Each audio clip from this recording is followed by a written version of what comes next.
Happening, Creek Nations coach, here again as promised with your new update after last night's JCPS meeting. I want to say that I appreciate you guys being flexible and being so accommodating and patient. This is annoying that we have to do this. I'm I'm very much, if you know me, I'm very much an organized and OCD kind of guy. So it bothers me that we have to do things so quickly and abruptly, and we've got to change things on the fly. But it's 2020. This is life in the times of COVID. Everyone uses the word fluid, so we've got to continue to use that word to describe this situation. So the things that I tell you today very well could change by next week. So I do appreciate you guys being patient and understanding, and we're going to work through this all to make sure that our guys have the best season possible under these circumstances. Okay, so let's get into it. If you guys watched the meeting last night, you guys know that we got the approval from all three entities, all three of the powers that they tell us what we can and cannot do. Hopefully you did watch because a lot of points were brought up, and as a parent, these are points that need to be considered.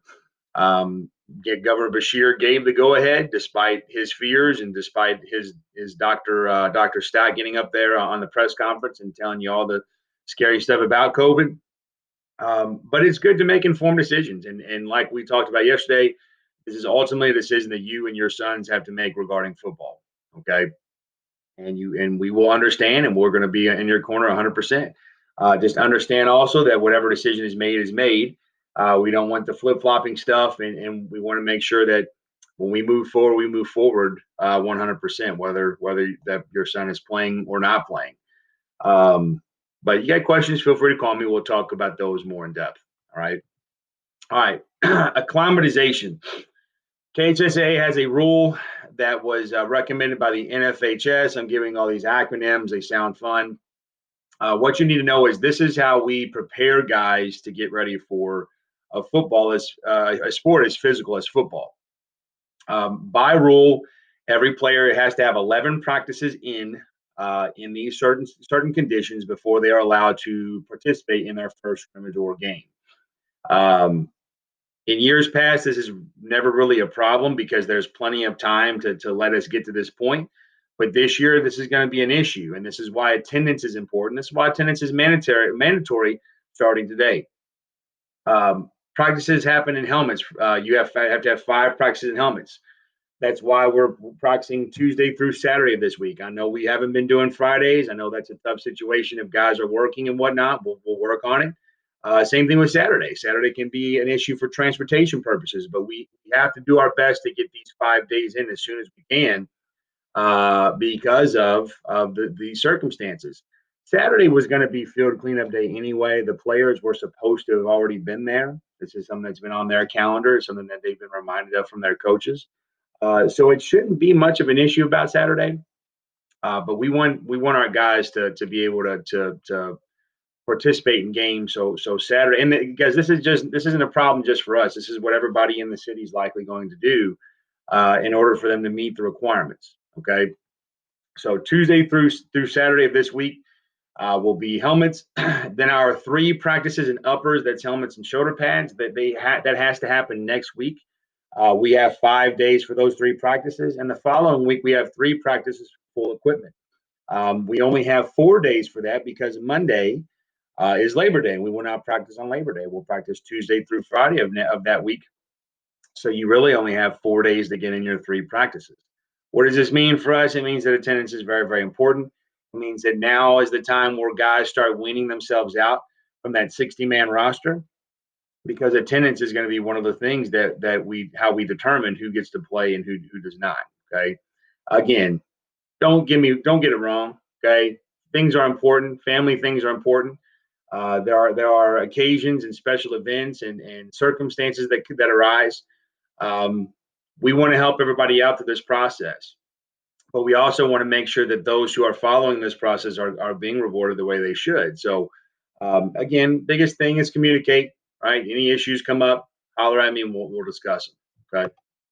All right. So this is what it looks like for us. Tuesday through Friday this week. It's still going to be the same times. It's still going to be the same structure. It's just going to be different because we have a helmet on. Okay, helmets are on, but that's no contact with other players. Now we can make contact with bags. We can now start using equipment, all of which will be sanitized. But there's still no direct player-to-player contact. Okay, so 6 o'clock for that first session group, 7 for that second session group. I know guys have been showing up on the 7:15 mark.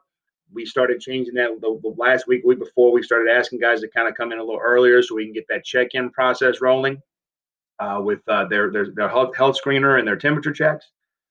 Saturday will be from 10 to noon. Okay, that's it. But and again, please understand the circumstances, and we wouldn't do this on the fly any other year. For you freshman parents, I promise you, I am not like this. I like things crisp and clean, and I want you guys to have schedules in front of you so you know what's what. Okay. Um, the following week, next week, that's Monday through Friday, same times. Okay. Difference is we go uppers, still no direct player to player contact. Okay. Then lastly, we come into the following week. That's that Monday through, or excuse me, that Tuesday through Friday, since Monday is Labor Day. But at that point, everybody will be at 6 o'clock. Okay. This means that those second session guys will have to make sure that their rides are available to them, you know, to be here by 6. This is a struggle. I understand that, but we also have to understand that there are several reasons why we practice in the afternoon. The biggest one of which is so that parents can work and not have to be rushed or put into a bind trying to find their guys a ride to practice. We have got guys that come from 40229, 4291, 4219, 4228, 4299. We got kids from everywhere. So it's important that we accommodate ourselves for those guys. If you check the Teams app, what you'll see is that the practice times will yet again change in late September. We will go from, instead of going from 6 to 8:30, we'll go from 5:30 to 8. And then as sunset continues to be earlier, eventually we'll want to be going 5:30 to 7:30, and you can expect that to be the practice schedule either until the end of the season or until we are back in school. If we're back in school, we'll go right after school. Okay. Another change to the schedule that's not listed here. JV games, all this is on the Teams app. JV or Froshmore games will be played on Mondays. The start time is at the earliest 6, but at the latest 6:30. Home games for us are going to be 6:30. Gives you guys plenty of time to get there. Um, uh, Away games are either 6 or 6:30. Okay, just make sure you reference the Teams app. Okay. You guys knew this was coming. This is actually something that a lot of people had asked for was a waiver. Here you have it. This is the COVID waiver. This will be given to you guys today. It'll be given to your players tonight at practice, and then you guys will need to sign it in order for the guys to participate.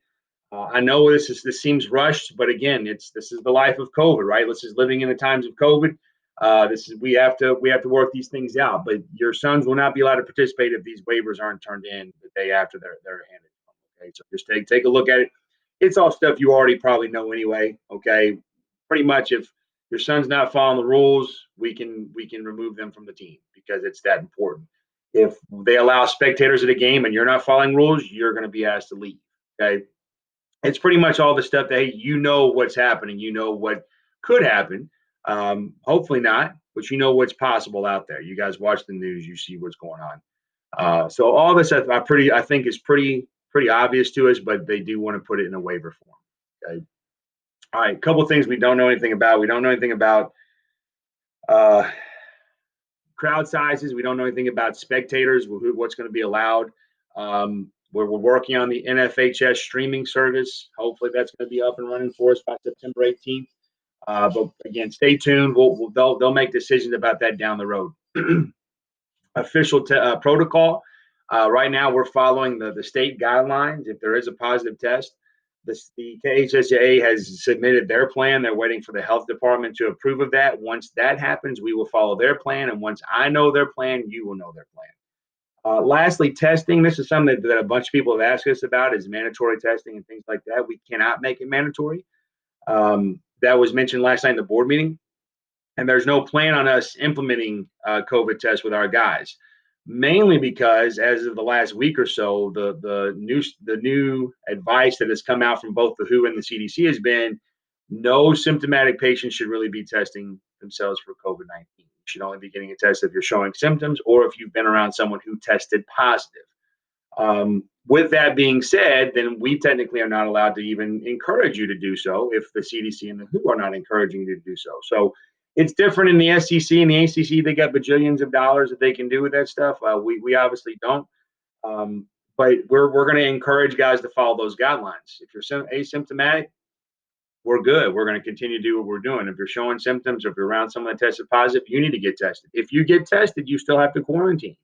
That's something that I think is being lost in all the hogwash here, is that if you get tested, you have to quarantine yourself until you get a result back, whether it's positive or negative. Okay. So there's a couple of the unknowns. Few of the reminders about weather. We will practice in the rain. We will not practice in storms. So if we expect there to be a storm, we will have to cancel. That's going to make things really difficult for us going forward, trying to get those numbers of days in. And that's another reason why attendance is going to be important. But you guys will know about that by that 5 o'clock mark. Okay. Hopefully Mother Nature treats us a little bit better in the fall than she did in the summer. Physicals, I've counted this morning. We're down to 22 young men that still need physicals. That's pretty good considering that we have 90 plus. So you 22 guys get those physicals done and get into me. And then lastly, player fees are due ASAP. I know we talked about it. The sooner you can pay them in, the better, because I'd like to order this week. That way our guys can get their gear by the first game. Guys, that's it. Hope is greater than fear. I choose hope. You got any questions or concerns, give me a call. Appreciate it. Abell out.